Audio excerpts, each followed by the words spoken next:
The word on the street is a community. The word on the street is refreshing and relatable. It aims to have open discussions about the problems we're all going through as young people and young adults. The word on the street is exciting, inclusive, thought-provoking, deep, captivating, spiritual. The word on the street is for you.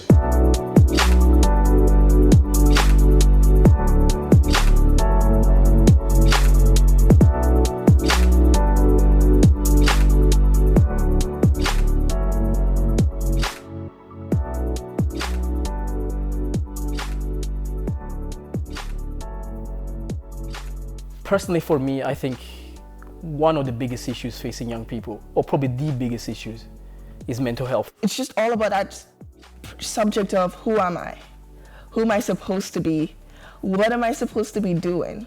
It bothers you in high school, it bothers you in university, it bothers you when you find a job, it bothers you when you're setting up, when you have your own family.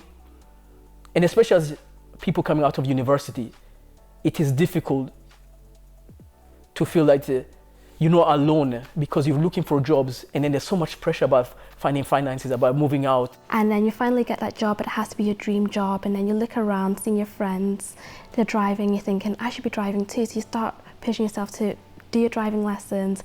You need to make sure you've got the best car as well, and you're looking around, you're seeing people traveling, exploring all these different countries, you're thinking, I should be doing that too. So you push yourself further and further and further. And before you know, you find yourself depressed or feeling like you're all alone and there's nobody there who can help you out. And so just everything's confusing and we're trying to swim, and sometimes it feels like we're sinking.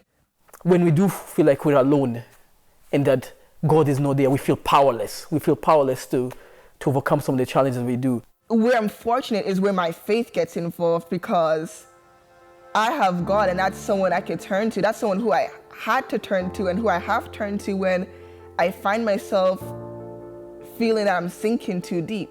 When you do take some time to, focus on God, and you realize that you've actually been blessed.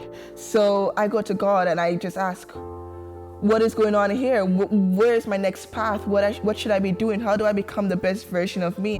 And sometimes I feel like just because we have God, we can't be facing these things, that these challenges don't come to us. But having these open forums discussions in church as youth, maybe even with the adults sometimes, these are great ways to tackle these challenges. And part of the reason why we did start this Word on the Street project is so that we can give that support to other people that do not have that. There are lots of people that do not have a church family to turn to or a community around them. Having forums like that and having opportunity to talk to your friends, and sometimes understand we don't want to be vulnerable to our friends, we don't want to be vulnerable to our family, we don't want to show signs of weakness, but just finding somebody to talk to. And I think that's where our young people come in and our fellow youths, because those are people who are going through what you're going through right now, and that's kind of what started the Word on the Street, because we're young people, we're going through the same problems, and we're trying to solve them together, and we want you to be a part of that. But at the same time, faith allows us to understand that we are not alone. That even if I can't speak to my siblings, to my mom, to my friends, I can always speak to God. And it's good to be reminded that there's somebody at least you can speak to, that somebody who's taking care of it, somebody who has everything in control. And so we're just a group of young people trying to figure out our way in this world with God. And we want to help you to do that too, and we also need your help.